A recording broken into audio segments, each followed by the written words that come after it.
आज जो पत्रकार आए दिन जो हमले हो रहे हैं, हत्याएं हो रही हैं, मर्डर हो रहे हैं, जलाए जा रहे हैं, मारे जा रहे हैं, धमकाए जा रहे हैं, पत्रकारों घर उजाड़े जा रहे हैं, इसके ऊपर कुछ कहना चाहेंगे आप?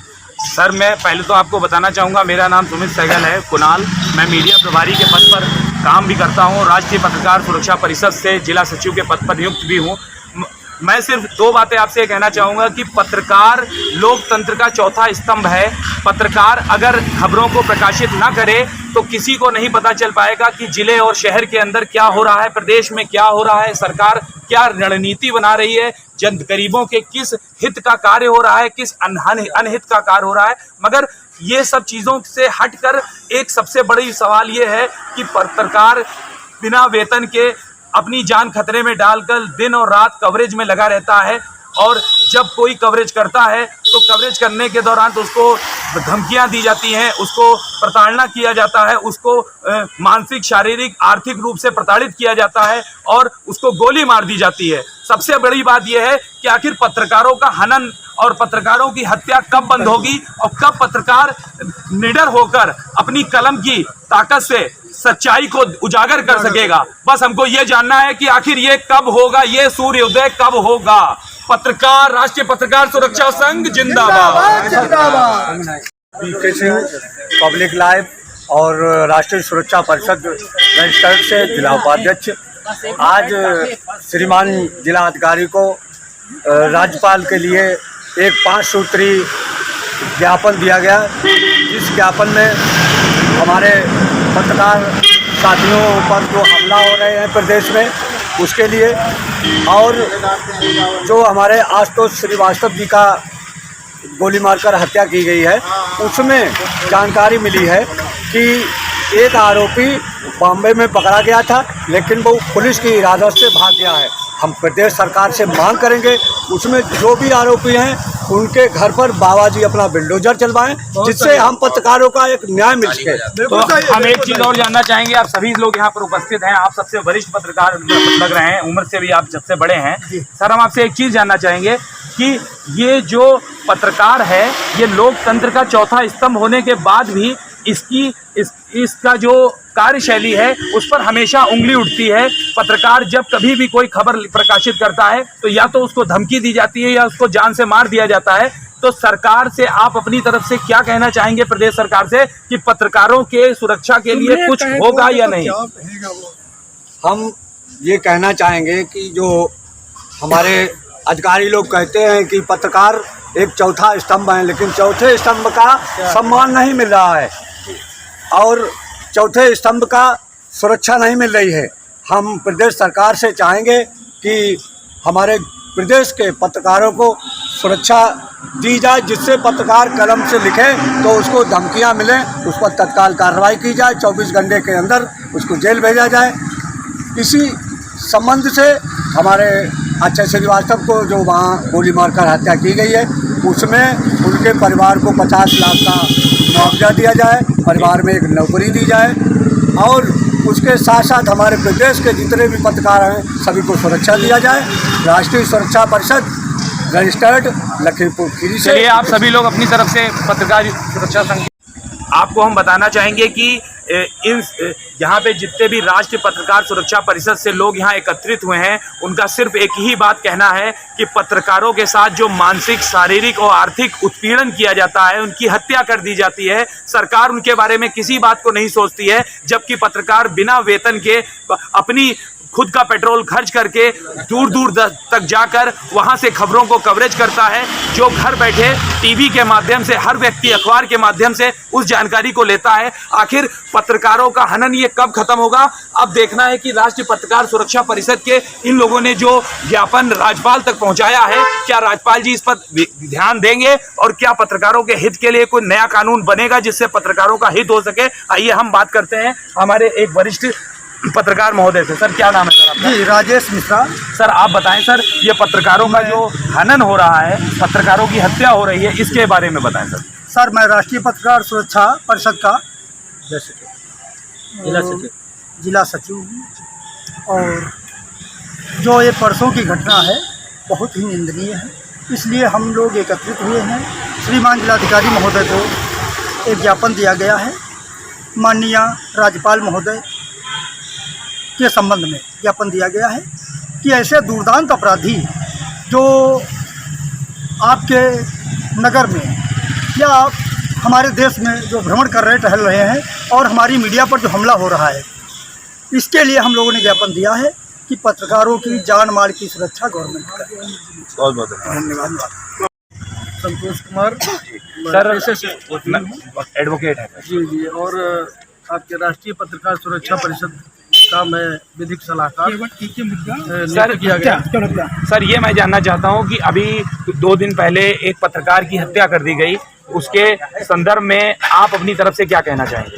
हम यही कहेंगे कि शासन को अपने स्तर को इसको जो है अपने स्तर पे लेके और निष्पक्ष जांच करा के और विधिक कार्यवाही सख्त यानी कड़ी से कड़ी कार्यवाही करी जाए, जिससे ये चौथा स्तंभ जो कहा गया है, जो यानी आप समझिए मुश्किलों से जूझता हुआ परिवारों को अपने यानी दांव पे लगा के उसके बाद में वो जाता है और कोई भी क्राइम चाहे जो हो बड़े से बड़ा यानी शूट करने के लिए वो अपनी बल की वेदी पर चढ़ने के लिए तैयार होता है, और उसके बाद में उसके साथ अगर कोई इस प्रकार की घटना होती है उसका मैं यानी अपनी तरफ से उसका घोर यानी विरोध करता हूँ, निंदनीय है ये।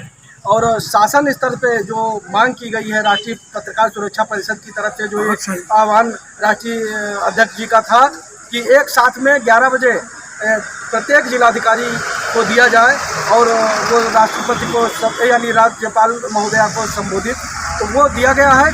और शासन स्तर से यही कहा गया है कि पत्रकारों के साथ जो ये अभद्र व्यवहार जो ये किया जा रहा है, इसको बंद किया जाए। नहीं तो अगर जिस दिन ये पत्रकार अपनी एकता के साथ, और चाहे वो टीवी चैनल का एक व्यक्ति था जो आशुतोष श्रीवास्तव, जिसके साथ हुआ, अगर प्रिंट मीडिया और इलेक्ट्रॉनिक मीडिया ये सारे एक बैनर के नीचे जिस दिन आ जाएंगे, उस दिन आप समझिए कि भूचाल आएगा, इसमें कोई दो राय नहीं है। इसलिए सरकार से पत्रकार एकता आप लगा पीटीसी एक मिनट जरा अब बात ज़्यादा और वो मार्शल बाकी है ऑलरेडी। सर, क्या नाम है सर आपका? विजय मिश्रा, जिला प्रभारी हूँ मैं राष्ट्रीय पत्रकार महासुरक्षा परिषद का।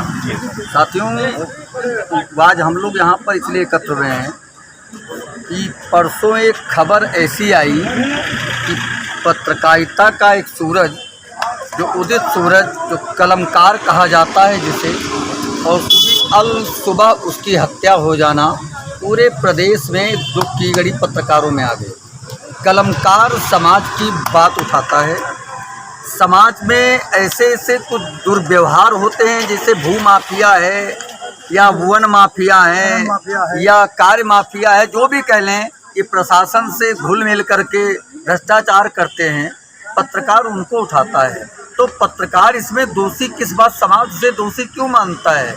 उसकी हत्या हो जाना, एक पत्रकार की हत्या ये नहीं होती है, पत्रकार के साथ साथ हत्या उसके पत्नी की, उसके बच्चों की, उसके माँ बाप की तक की हो जाती है। तो ये हत्या ऐसी हुई जिससे हमारा सारा पत्रकार महासंघ रोष में है। हम साथियों इसलिए यहाँ पर एकत्र हुए हैं, डीएम साहब के माध्यम से माननीय अपनी राज्यपाल को हमने इसलिए ज्ञापन दिया कि यह ज्ञापन राष्ट्रपति तक जाएगा, राष्ट्रपति सूचना विभाग को करेगा कि जब माननीय उच्चतम न्यायालय ने तक यहाँ तक की बोल दिया है कि पत्रकार की स्वतंत्रता पर कोई भी उंगली नहीं उठाएगा, तो उसके साथ ऐसा शोषण क्यों होता है? इसलिए हम लोग यहाँ पर आए हैं। आशुतोष जी के लिए श्रद्धांजलि ये होगी कि उनके परिवार को, एक व्यक्ति को सरकारी नौकरी दी जाए और कम से कम 50 लाख का उनको मुआवजा दिया जाए, ताकि उसके परिवार के जो आगे आने वाले भविष्य हैं सुंदर हो सके। धन्यवाद। पत्रकार एकता। और साथ ही मैं बात एक बोलना चाहता हूँ कि जितने ये पत्रकार संगठन चल रहे हैं, अगर एक साथ मिलकर नहीं चलते हैं तो हम सब इसी तरह आए दिन एक पत्रकार गोली का शिकार होता यहाँ पर होता रहेगा। हम आपसे एक सवाल आपके शब्द रोक के पूछना चाहेंगे। जैसे कि अभी चंद्र कुमार मिश्रा जी ने भी ये बात कही कि पत्रकारों के साथ मानसिक, शारीरिक, आर्थिक शोषण होता है, सरकार इस पर ध्यान नहीं दे रही है, किसी पत्रकार का वेतन नहीं है, किसी पत्रकार का कोई जीवन मतलब उसके जीवन के साथ और जीवन के बाद उसके परिवार की देखभाल के लिए कोई सरकार जिम्मेदारी नहीं ले रही है। लोकतंत्र का चौथा स्तंभ होने के बाद भी सबसे ज़्यादा शोषण पत्रकारों का किया जा रहा है। इसके विषय में आप क्या कहेंगे? देखिए, बात यहाँ तक आती, जैसे जो पत्रकारों के लाभ की बात आती, यदि पत्रकार की योग्यता और पत्रकार यदि प्रशिक्षित है तो आज की पत्रकार मीडिया उसे भरण पोषण के लिए सैलरी भी देती है, मानदेय भी देती है। यहाँ तक कि कुछ पत्रकार जो ऐसे होते हैं जो अशिक्षित हैं और वो अपनी पत्रकारिता समाज के लिए करते हैं, ये उनका एक शौक भी होता है। शौक होता है तो वहाँ पर हम कम समय में चाहते हैं कि आप अपनी बात को रखें, और जिस कारण से आप लोग सुरक्षा परिषद से हूँ जी। जो जौनपुर में अभी गोलीकांड हुआ है, दिन दहाड़े एक पत्रकार की हत्या हुई है, मैं चाहता हूँ कि ऐसा ना हो और हर पत्रकार सुरक्षित रहे।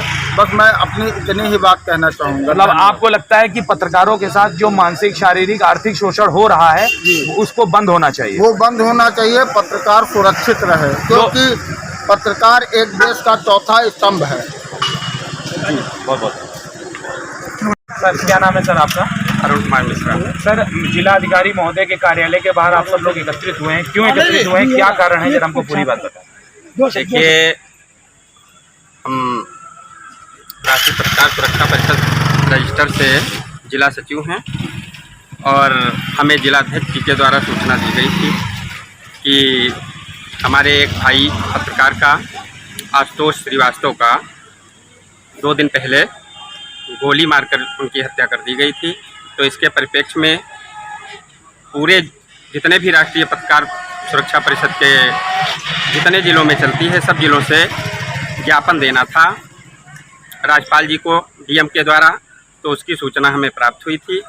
उसके परिप्रेक्ष्य में हम लोग लखीमपुर आकर के और डीएम साहब से मिलकर के उनको ज्ञापन सौंपा गया है। क्या बोले डीएम साहब ने, क्या कहा? डीएम साहब ने कहा है आपकी बात और आपका ये ज्ञापन राज्यपाल तक पहुंचाया जाएगा और आपकी संवेदनाओं की खबर ली जाएगी, आपके दर्द को समझा जाएगा और हम आपके साथ रहकर आपकी बात को आगे तक पहुंचाएंगे। सर, एक चीज़ और जानना चाहेंगे कि ये पत्रकारों के साथ जो प्रशासन दुर्व्यवहार करता है, कोई मतलब जिस तरीके से पत्रकार को एक लोकतंत्र के चौथा स्तंभ के नाते उसको एक सम्मान देना चाहिए, उस सम्मान को छोड़ के प्रशासन उसके साथ अभद्रता करता है, इसके बारे में आप क्या कहेंगे सर? ऐसा है, प्रशासन अभद्रता नहीं करता है। प्रशासन हम लोगों की एकता को समझता नहीं है, हम लोगों के जो है हमारे दुख दर्द को वो नहीं समझता है। ये नहीं समझता कि पत्रकारों का कोई वेतन नहीं होता और ये समय और असमय सभी के साथ खड़े रहते हैं। और ये भी वो प्रशासन नहीं समझता है कि अगर ये चौथा स्तंभ ना रह जाए तो भारत जैसे देश में बहुत ज़्यादा भ्रष्टाचार हो जाएगा। इसलिए हम लोग उस भ्रष्टाचार को कम करने के लिए अपनी आवाज़ उठाते हैं। हालांकि भ्रष्टाचार में लिप्त व्यक्ति बहुत अधिक धन कमा रहा होता है, सो हम लोगों की जो है हत्या कर देता है और कहता है इससे ज़्यादा तो हम कमाते ही हैं और जितना लगेगा लगाया जाएगा। इसके लिए हम ये कहना चाहते हैं कि सरकार जो है एक पत्रकारों की बात पर गौर करे और उनकी सुरक्षा है तो स्थायी कानून बनना चाहिए, स्थायी कानून बनाए। और पत्रकारों को चौथा स्तंभ समझते हुए कहते तो सभी हैं, लेकिन वैसी सुविधाएं मुहैया नहीं करवाई जा रही हैं सरकार के द्वारा। तो जो भी पत्रकार हैं उनको ऐसी सुविधाएं मुहैया कराई जाएं ताकि उनके परिवार की सुरक्षा हो सके, उनकी सुरक्षा हो सके और उनका कुछ ऐसा मानदेय भी निश्चित कर देना चाहिए कि उनके घर का गुजारा हो सके।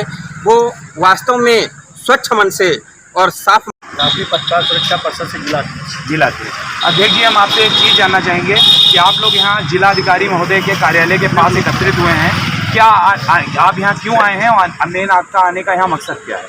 जी हाँ, मैं राष्ट्रीय पत्रकार सुरक्षा परिषद से जिला अध्यक्ष बिंदेश पांडे, मैं जिलाधिकारी महोदय के वहाँ इसलिए आया हूँ क्योंकि हमारे पत्रकार का जो हनन हुआ है, जो हमारे पत्रकार का कत्ल हुआ है, जो गोली मार कर हत्या की गई है उसकी, उस समझ में जिलाधिकारी को ज्ञापन देने आया हूँ ताकि जो हमारे जो है राज्यपाल महोदय उसके वहाँ तक ज्ञापन हमारा पहुँच सके और जो हमारे जो है पत्रकार का शोषण हो रहा है, पत्रकार को पीड़ित किया जा रहा है, प्रताड़ित किया जा रहा है, उसके लिए मैं कहना चाह रहा हूँ कि हमारे पत्रकार लोग जो है सभी सुरक्षित रहे, उसके लिए मैं ज्ञापन देने आया हूँ। और ये मैं चाह रहा हूँ कि जो पत्रकार हमारा जो है मारा गया, जिसको गोली से उड़ाया गया, खत्म किया गया है, उसको लेकर मैं यहाँ आया हूँ। और मैं उसके तहत ये कहना चाहता हूँ, सरकार से, डीएम से अपील करना चाहता हूँ कि उसको लेकर उसके परिवार को एक जो है क्या नाम नौकरी, किसी न किसी परिवार को एक नौकरी चाहिए और उसको 50 लाख का एक मुआवजा चाहिए ताकि वो अपने परिवार का भरण पोषण कर सके। इसलिए मैं यहाँ डीएम के वहाँ ज्ञापन देने आया हूँ। इस समझ पे मैं आप लोगों को और हमारे सारे पत्रकार साथी, हम अपने पत्रकार बंधुओं के साथ में हैं और सभी हमारी पत्रकार बंधुओं की ताकत है और हम अपनी ताकत के साथ में आज खड़े हैं जिलाधिकारी के सामने, महोदय के सामने, और अपनी ताकत के साथ में हमने ये ज्ञापन सौंपा है। और हम हमारे बीच में नहीं, हमारे पे नहीं, एक अभी और भी पत्रकार हमारे साथ में, उनके में के साथ भी कभी न कभी ये हो सकता है। सर, हम आपसे एक चीज़ जानना चाहेंगे, हमारे जो उत्तर प्रदेश के मुखिया हैं माननीय श्री योगी आदित्यनाथ जी, वो तो पत्रकारों के लिए बहुत कुछ सोचते हैं और कहते हैं कि पत्रकारों के हित में हर कार्य किया जाएगा, कोई पत्रकार का शोषण नहीं कर सकता है। इस सब के उपलक्ष्य में आप क्या कहेंगे? इसी के उपलक्ष्य में ये ज्ञापन मैंने दिया है डीएम साहब को और ये ज्ञापन क्या अपेक्षाएं आपकी है, क्या मांगे आपकी तक जाएगा, मोदी प्रधानमंत्री तक जाएगा। ये ज्ञापन हमारा डीएम के माध्यम से हमारे राज्यपाल महोदय को जाएगा। इसी ज्ञापन को लेकर मैं सर क्या क्या मांगे रखी है आपने ज्ञापन में अपने? हमारी मांगे ये है कि पत्रकार महोदय जो हमारा जो मारा गया है, जिसको गोली से उड़ाया गया है और उसको गोलियों से भूंजा गया, चलने किया गया है, उसको मैं जो है ये महोदय से हमारा अनुरोध है कि उसको एक 50 लाख मुआवजा या एक चेक दी जाए और उसके उत्तर में उसको एक सरकारी नौकरी। चलिए, बहुत आपको हम बताना चाहेंगे कि राष्ट्रीय पत्रकार सुरक्षा परिषद जो है, इसके साथ आज एक नए व्यक्ति का चेहरा भी सामने आ रहा है। लखीमपुर खीरी के वरिष्ठ पत्रकारों की श्रेणी में जिनका नाम आता है, हमारे नंद कुमार मिश्रा जी हमारे समक्ष इस समय मौजूद हैं और हम उनसे भी जानना चाहेंगे कि आखिर ये जो पत्रकारों के साथ हनन हो रहा है, पत्रकारों का शोषण हो रहा है, पत्रकारों की हत्या की जा रही है, ये सब कब बंद होगा और सरकार इस पर कब ध्यान देगी? सर, आपका बहुत बहुत स्वागत है। सर, क्या नाम है सर? पूरा शुभ नाम बताएं। और सर, नंद कुमार जी सर, ये जानना चाहेंगे कि ये जो पत्रकार अभी गोली मार दी गई, पत्रकारों के साथ शारीरिक, मानसिक, आर्थिक हर तरीके का शोषण हो रहा है, ये कब बंद होगा सर? ये बहुत निंदनीय मामला है और सबसे ज़्यादा आश्चर्यजनक ये है कि जो आरोपी पकड़ा गया था, संभवतः बॉम्बे में पकड़ा गया था, वो आज भाग गया है। तो इतने महत्वपूर्ण मसले में कि आरोपी भाग जाए, ये तो बहुत बड़ा फेल्योर है पुलिस का। आरोपी को पकड़ा जाना चाहिए। और रही पत्रकारों पर हमले की बात, पत्रकार व्यवस्था के खिलाफ लिखते रहते हैं, निश्चित रूप से उनकी रंजिश भी होती रहती है। उसी का परिणाम होता है कि हमले होते रहते हैं, लेकिन उसका वर्कआउट हो, उसमें आरोपी गिरफ्तार हों, ताकि एक माहौल बने कि हम पत्रकार पर हमला करेंगे तो पुलिस और प्रशासन सख्ती से पेश आएगा और कोर्ट में हमको ट्रायल में सज़ा मिलेगी। इसका नहीं तो सर, ये पत्रकारों के साथ जो ये शोषण होता है, इस पर सरकार क्यों नहीं ध्यान दे रही है सर? हर विभाग में ध्यान दिया जाता है, मगर एक पत्रकारों के लिए किसी प्रकार की कोई सुविधा नहीं। निश्चित रूप से नहीं दे रही। इसका एक कारण पत्रकार भी हैं जिनके संगठन मजबूत नहीं है, या तमाम संगठन हैं आपस में विभक्त हैं, आपस में टूटे हुए हैं, आपसी एकता का नितांत अभाव है। चलिए, बहुत बहुत धन्यवाद सर आपका, आपने ये 2 शब्द कहे।